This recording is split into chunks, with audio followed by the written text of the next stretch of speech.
उन्होंने परिवारवाद से लेकर केंद्र सरकार की योजनाओं तक सबके बारे में बात की है। जितने भी इस समय के बड़े विषय हो सकते हैं, सबके बारे में उन्होंने बात की है। हम सबसे पहले आपको इस इंटरव्यू की 5 बड़ी हेडलाइंस के बारे में बताएंगे। क्या हाईलाइट हैं वो हम आपको सबसे पहले बताएंगे। पहली बात जो उन्होंने बड़ी कही है वो ये कि उत्तर प्रदेश में बीजेपी की बहुमत से सरकार बनेगी, और उन्होंने कहा है कि जिस तरह उत्तर प्रदेश ने 2014 में, फिर 2017 में और 2019 में बीजेपी को वोट दिया, इसी तरह से 2022 में भी उत्तर प्रदेश के लोग बीजेपी को ही वोट देंगे। और उन्होंने कहा कि एंटी इनकम्बेंसी नहीं बल्कि प्रो इनकम्बेंसी लहर इस समय बीजेपी के पक्ष में उत्तर प्रदेश में चल रही है।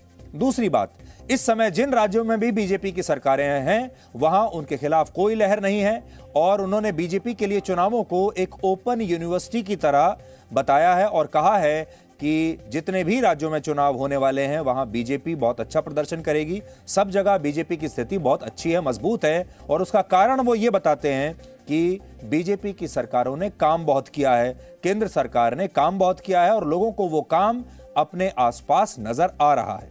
तीसरी बात, उन्होंने परिवारवाद को नकली समाजवाद आज बताया, और कांग्रेस और अखिलेश यादव जैसे नेताओं पर, राहुल गांधी और अखिलेश यादव जैसे नेताओं पर उन्होंने सीधा हमला आज किया है।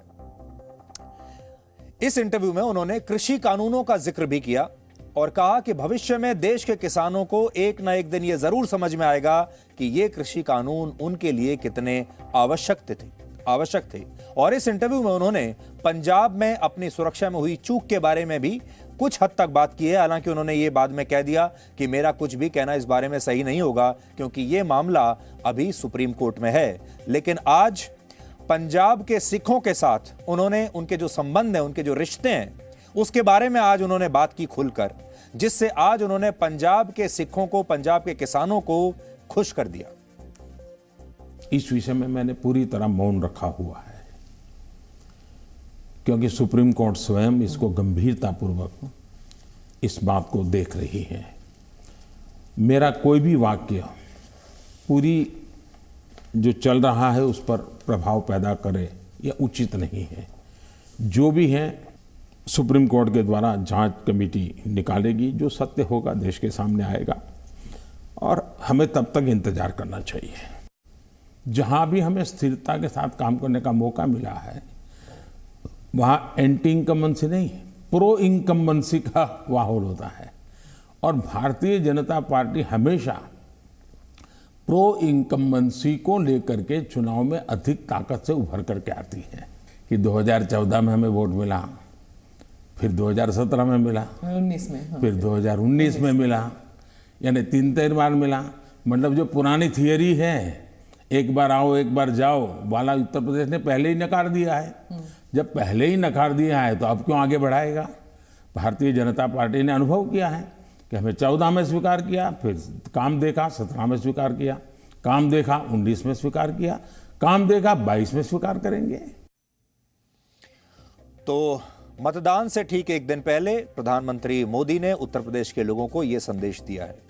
आजकल प्रधानमंत्री मोदी परिवारवाद को लेकर काफी बोल रहे हैं, और आज भी इस इंटरव्यू में उन्होंने परिवारवाद को देश के लिए एक बहुत बड़ा खतरा बताया है, और उन्होंने कहा है कि यही असल में नकली समाजवाद है।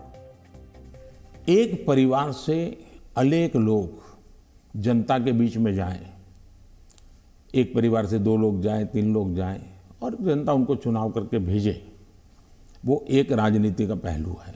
लेकिन दूसरा, एक परिवार के लोग ही उस पार्टी के अध्यक्ष बने, उस पार्टी के ट्रेजरर बने, उस पार्टी का पार्लियामेंट्री बोर्ड बने। पिताजी अगर नहीं कर सकते हैं तो बेटा अध्यक्ष बने, बेटा नहीं कर सकता है और बूढ़ा हो गया है तो उसका बेटा अध्यक्ष करे, पिता नहीं रहे तो पुत्र करे।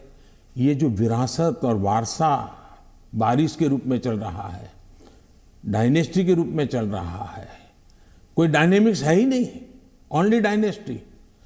ये जब बनता है पार्टी परिवार की बन जाती है। और आप देखिए हिंदुस्तान की बर्बादी कहाँ से हो रही है। जम्मू कश्मीर से शुरू करिए, 2 पार्टियां मेन रही वहां, दोनों परिवार की पार्टियां हैं, अभी तक उसका कोई नया नेता देखा ही नहीं। आज देश में जो 18 से 40 साल की उम्र के लोग हैं। उन्होंने इन पार्टियों के जितने नेता देखे एक ही परिवार के देखे हैं। दोनों पार्टी पंजाब में देखिए, परिवार वाली पार्टी, आप हरियाणा में देखिए परिवार की पार्टी, उत्तर प्रदेश देखिए परिवार की पार्टी, झारखंड देखिए परिवार की पार्टी, आप तमिलनाडु में जाइए परिवार की पार्टी। ये परिवार ही पार्टी चलाता है। परिवार जो चाहे उनका भला। ये लोकतंत्र के लिए बहुत से बड़ा खतरा है। एक पार्टी के दो लोग अगर एमएलए बन गए, एमपी बन गए, तो वो पार्टी परिवार की नहीं बनी है। और ये दोनों को फर्क समझना होगा।